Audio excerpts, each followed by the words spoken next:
What is up, everybody? This is your boy Watts, and we got another Watts Watches today, and we're going to be looking at Outriders.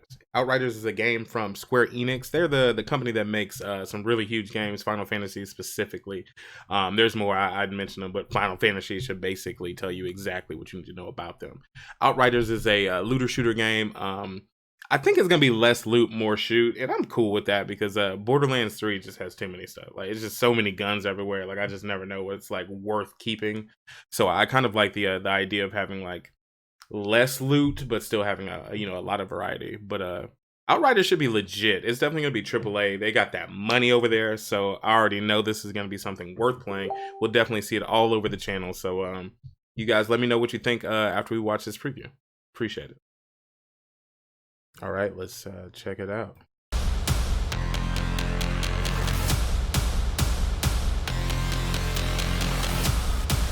Okay.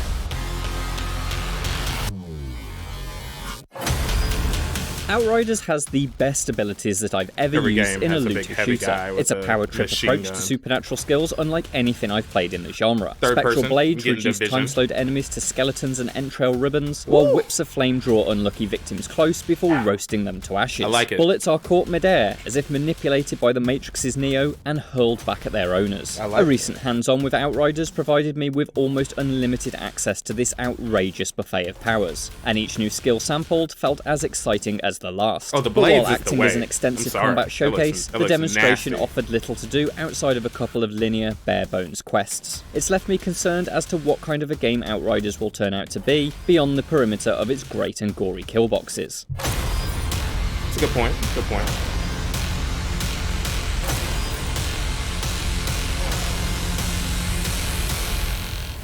I don't really care about the story, guys. I need it to be Developer People Can Fly real deserves nasty. praise for how it has made abilities the core component of the combat loop. In most looter shooters, your character's skills are the punctuation that divide lengthy gunplay sentences. In Outriders, the abilities are the sentences. Thanks to generously short cooldowns, you'll be engulfing enemies in flames or impaling them with stalagmites every few seconds. While gunplay doesn't hold up to the refined standards of Borderlands or Destiny, the lack of punch from Outriders' weapons is more than compensated for by the frequent barrage of gory spectacle. Each of Outriders' classes feels wholly distinct, rather than variations of a standard soldier template. His head the heavy focus on abilities means more time is spent using the bespoke elements of a class, reducing the constant chorus of class-agnostic guns. Minor tweaks between the roles provide surprisingly significant gameplay shifts too. Killing enemies regenerates health, but while the fiery Pyromancer class can leech HP from a distance with sniper shots, the roguelike Trickster must get in close enough to smell an enemy's breath. As a result, playing through the same level as the Pyromancer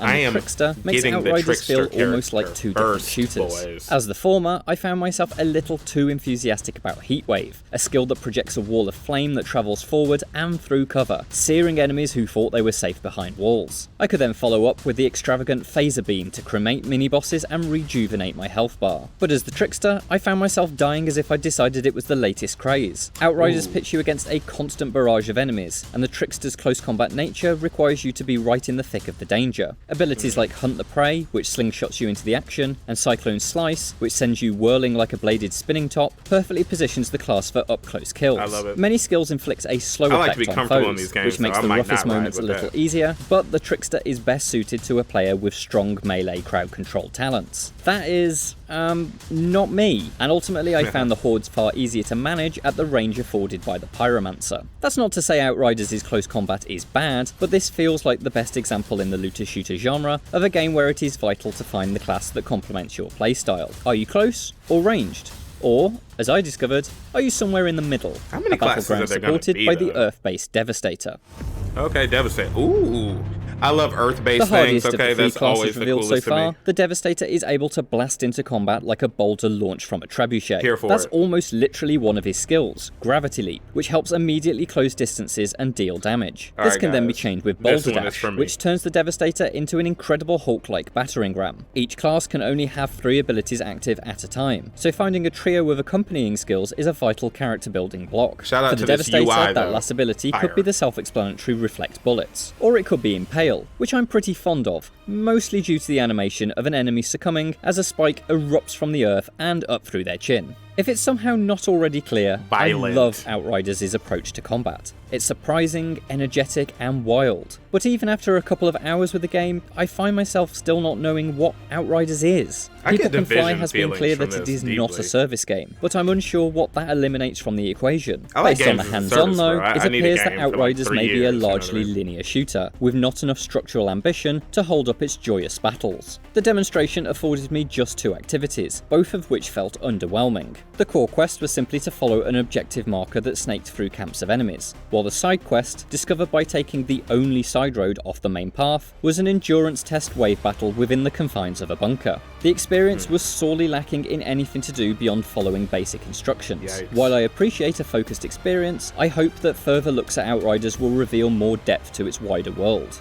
If Outriders doesn't have a myriad of activities beyond its campaign objectives, that puts a lot of pressure on its loot pursuits to be compelling. But that's another area that I have concerns about. The hands-on provided an uninspiring assortment of shotguns, pistols, and assault rifles, and their replacements were almost identical aside from a less rusty finish and perhaps a garish paint job. For the system to succeed, it needs to demonstrate an arsenal as similarly flavourful as Destiny's. It's very easy to fall for Outriders' combat. The combination of powerful elemental effects, kill-to-heal approach, and melon-bursting headshots makes it a punchy, kinetic affair. But right now, I need to see much more of its world, activities, and systems before I'm convinced that this tremendous violence is a vehicle for something worthwhile. I hope a deeper world is waiting in the wings though, because I really want to impale a man with a spiky rock again.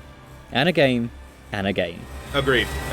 That's my class, guys. I know I said the other guy, but the Impale class, that's me. The biggest gaming event of the year is IGN's Summer of Gaming. Don't tell me nothing about that. Almost here. Tune in beginning Thursday, June 4th to see the latest. All right. Okay. That was a lot, but I'm actually kind of feeling a little cautious about the game now. I guess that's the point of watching these things. Interesting. As always, I appreciate you guys stopping by my page. It's your boy Watts. I'm signing out, but come on back tomorrow probably. I like to drop videos. I love your opinions. Like and subscribe, please. I need it. Thank you.